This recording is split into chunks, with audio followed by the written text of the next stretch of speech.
Welcome back to the summary, deep dive, and explanation of the Evangelion Rebuild series. If you haven't seen part 1, go do that first. This video will be covering Evangelion 2.22, You Cannot Advance. Hope you're ready. Start entry sequence. Initializing LCL ionization. The film opens to a brand new scene, giving us a bit more of a taste of the radical changes that are only ramping up. A pilot undergoes a rushed launch of a bare-bones, incomplete Eva unit. Ryoji Kaji acts as her manager and guardian. So, can you guess who it is? An angel has breached out of NERV's Bethany base, located very close to, notably, Jerusalem. Unit 5 and its pilot are racing against the clock to pin this thing into place and get rid of it, all the while self-destructing the unit itself to secure the victory. Our pilot gets away safely to reveal none other than Asuka. Wait, who's this girl? It looks like 3 children just turned to 4 because this sure as heck ain't no redhead. This catty new brunette is Mari. Mari Makinami Illustrious. Also as a side note, if you're watching the English dub of the movie, a particularly fascinating scene can be observed as Kaji very coherently explains how the bare-bones angel Mari defeated had been reduced to a skeleton after much experimenting on the creature. You may notice Japanese subtitles as a strange choice for the scene. That's due to the fact that the English dub of the surrounding characters remains the same in the Japanese version, and Kaji Seiyu does his best to deliver his lines in English. It was within the realm of possibility. On its own, humanity isn't capable of holding the angels in check. Shinji has his annual get-together with Gendo, with Yui's passing still being the only thing that can bring these two together that doesn't involve Eva units. Technically.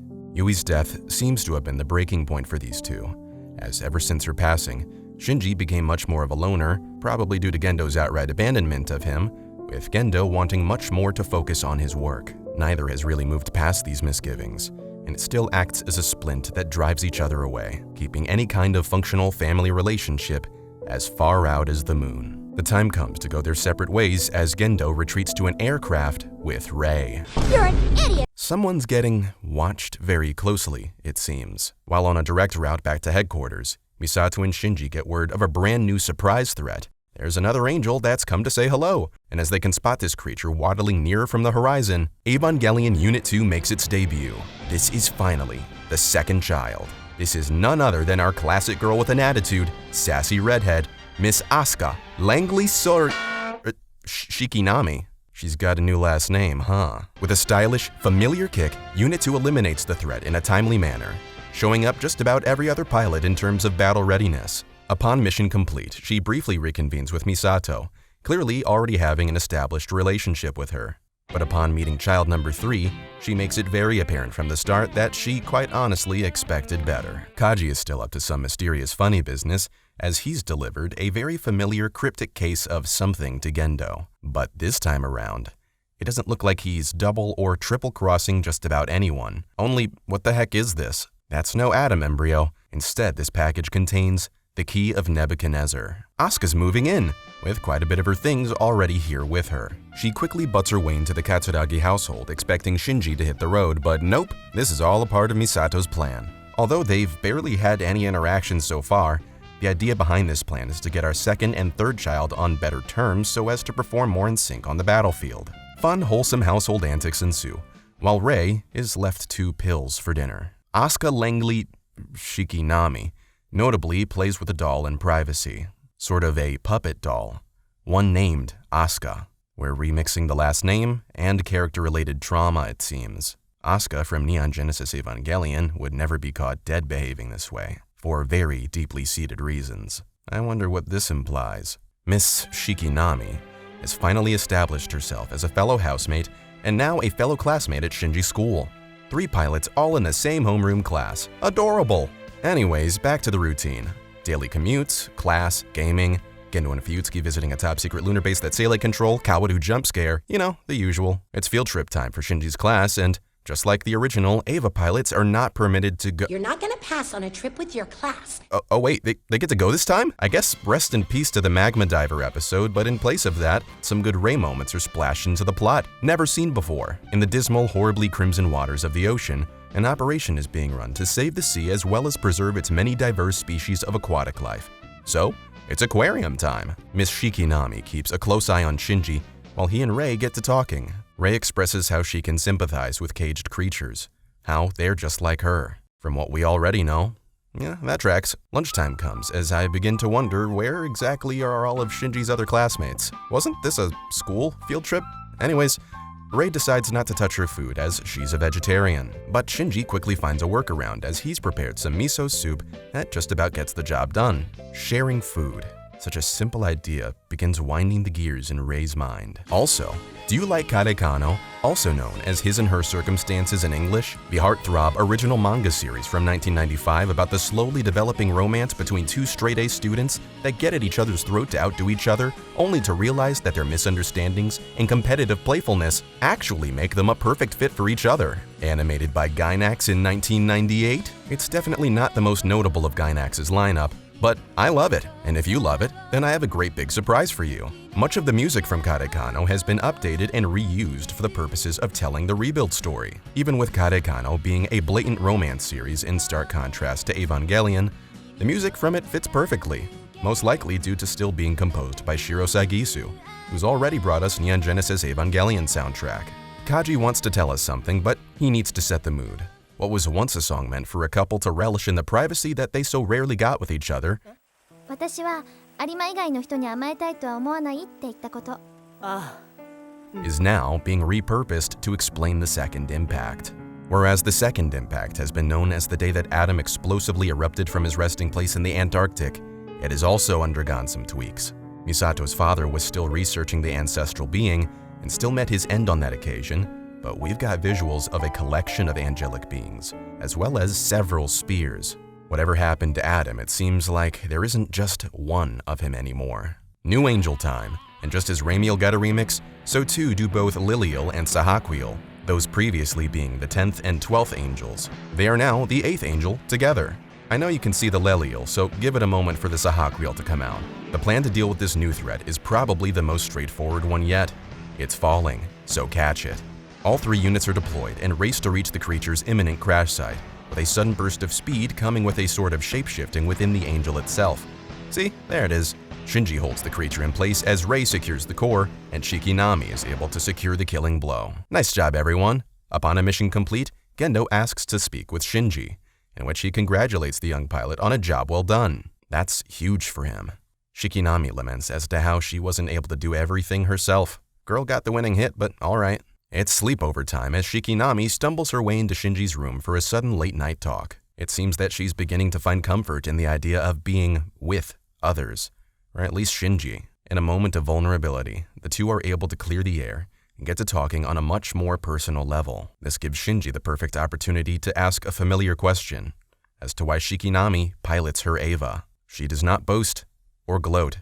She claims she only pilots the Eva for herself. She throws the question right back at him, and instead of Shinji struggling to come up with an answer, he claims praise might just be it. Regardless of providing a much more cohesive answer, even perhaps one that Asuka would have empathized with in the original show, she still replies with, You really are an idiot. Lunchtime comes as once again Shinji prepares both his own and Shikinami's meals, and in a random act of kindness, one for Rei as well. This gets her to thinking further, eating with friends, with family even. Gendo often has meals with Rei in private, treating her to a healthy selection of, pills. But Rei decides to speak up and ask the big question. What's stopping everyone from having a meal together? If she can just get a calm, respectful meeting of both Gendo and Shinji together, then she might just be able to heal the divide between them. Gendo hesitates to agree, but Rei's nostalgic reflection of Yui pries at him. Therefore, he relents and agrees. Dinner with Rei and Shinji. It's a date. Also, say hello to product placement because Nerve has decidedly chosen to team up with Panasonic and UCC Coffee. Misato needs to flirt with Kaji some more, but what's Shinji up to? Ever just mind your own business on a rooftop and suddenly get anime girl crotch to the face, literally having dropped right out of the sky? Hate when that happens. Mari reintroduces herself to the plotline in a seemingly contrived turn of events, claiming Shinji smells good. Apparently, he smells of LCL, and Mari's into it. Really makes you want to purchase some Shinji-themed cologne, doesn't it? Kaji baits the audience into thinking he's got a thing for young boys, then puts Shinji to work as to forcibly get him to touch grass. He pleads for Shinji to protect Misato, claiming Shinji is the only one who can. Well, alright. Rei begins learning how to cook as to facilitate her imminent friends and family meal with Gendo and Shinji, as Shikinami is now doing the same in competition. 2 new Eva units are nearly complete, due to be shipped from North America, but one has suspiciously gone up in flames. Unit 4 is deemed a total loss, while Unit 3 is still smoothly sailing over with just a minor weather event in its path. But as to who will pilot the unit? Not Toji! Due to the global agreement NERV keeps with its other branches, Unit 2 is off to sit in storage to make room for Unit 4. Wait, did I get these mixed up? Which one blows up? Okay, so it is Unit 4 that blows up. Unit 2 is off to sit in storage to make room for Unit 3. In a moment of total humiliation, with her utility to NERV temporarily put on hold, Shikinami has a run-in with just about the last person she wanted to see at a time like this. Rei. Their previously long, intense elevator ride is cut very short, as Rei speaks up to offer words of advice much sooner than before. Shikinami makes it very clear that she's good without a lecture. She claims Rei is nothing more than a doll, but Rei doesn't let that slide. Shikinami is about to pass along a slap just like before, but Rei sees it coming. She counters. Shikinami is determined to figuring out what Rei sees in Shinji, why she's going to such efforts to mend his relationship with his father, and as Rei explains her deep, warm, fuzzy feelings for Shinji, the evidence is clear. You're in love. Alongside the debut of the dummy plug system, tests for the new unit are arranged to take place on, precisely, the same day Rei had planned for her dinner event. So, Shikinami, in an act of selflessness, insists that she be the one to pilot. Before the tests, in yet another act of vulnerability, she confides in Misato, explaining how she'd never really been close to others before and hardly had any interest in intimacy. But things are changing for her. She's growing to accept the idea of depending on others and being candid with her feelings. What was once Toji's worst day out is now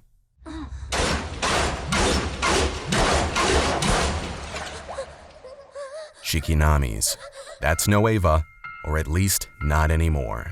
Shikinami is plunged deep into the entry plug as something seems to have hijacked the new unit, along with taking her hostage. All hands on deck. Surprisingly, in Misato's place, Gendo is taking direct command of this operation. Shinji is told to treat Unit 3 as his direct target, as now it's been classified as the 9th angel.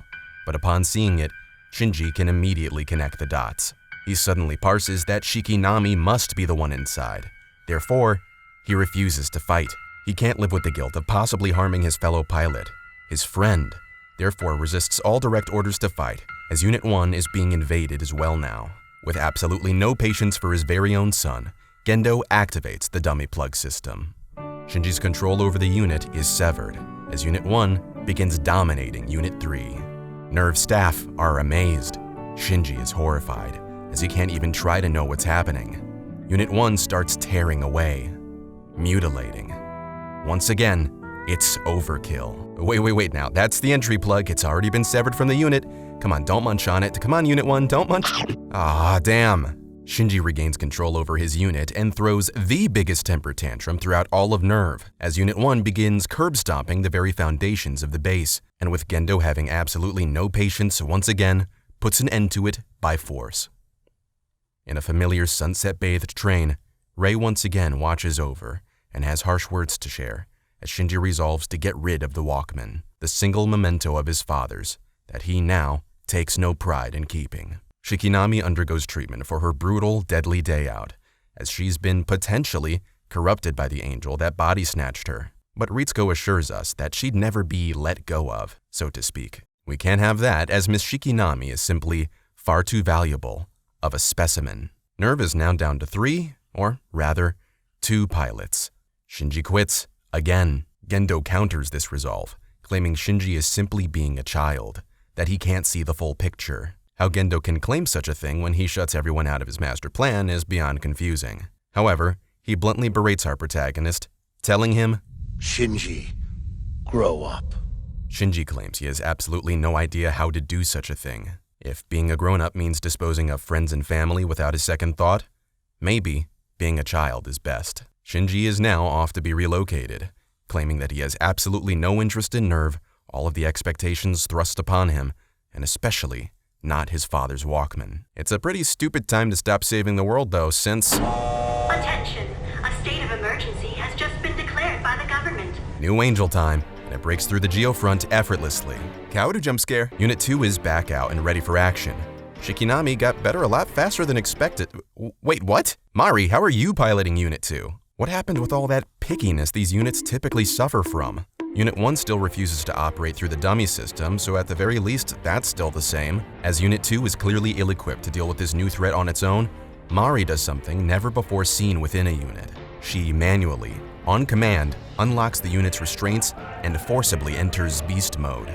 For as impressive of a fight Mari puts up, it is still hardly enough to win the fight. Rei rushes in to do all she can to help, hoping an N2 rocket can at least make a dent in this thing, but still, not good enough. We need Unit 1.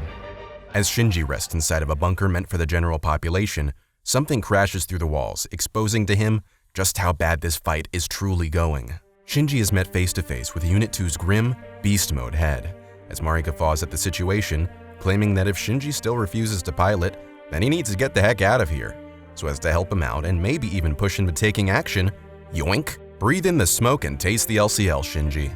Rei, along with her unit, are consumed in but a single bite from the Angel. Well, hold on a second. The fruits of life and knowledge have just been attained in the same vessel, but this time, it's not one of our guys in charge. An Angel has everything it needs to initiate a particular ritual all on its own. If it comes into contact with Lilith, then it's game over. Third impact. Shinji rushes to get back to base as he's made up his mind. He is the one true pilot of Unit 1, and he's here to fight, intent on saving at least one person he holds dear. Good timing too, because wow, that was a close call. With the Angel having already broken deep into even the control room of Nerve headquarters, Shinji wrestles it onto a launch pad to efficiently blast it up and far away to the top side of the geofront. Once again, great move. Unit 1 begins bludgeoning the Angel with ease, slowly tearing it limb from limb, but Unit 1 is out of juice. The fight takes a turn for the worst as Shinji takes quite a few blows. Unless something happens soon, this fight is already lost. But Shinji is filled with a deep rage. He does not plead with Unit 1. He does not panic. Shinji simply gives the direct order, sharply commanding the Angel to give Rei Ayanami back. With a never-before-seen red hue to its highlights, Eva Unit 1 goes berserk, this time temporarily regenerating its missing arm with AT field energy. Unit 1 dons an angelic halo. As Misato pleads for Shinji to do this for himself, Shinji makes direct contact with this evolved Angel. An Eva unit is melding with a being possessing both fruits, bringing about the event everyone has dreaded. It's third impact time. And what does Shinji do with his godly power at his fingertips? He's bent on saving Rei, diving deep into the Angel's core, ripping away the one and only Rei Ayanami he holds so dear. With no vessel left to take Rei's soul, Yui is gonna have to make some room inside of Unit 1. This is the end of everything and the beginning of something new. Third impact plays out in a hellish flourish as Shinji's desires to save Rei fuels it all. Everyone returns to nothing. What the heck? Who threw that? Kaworu? Third impact canceled, I guess.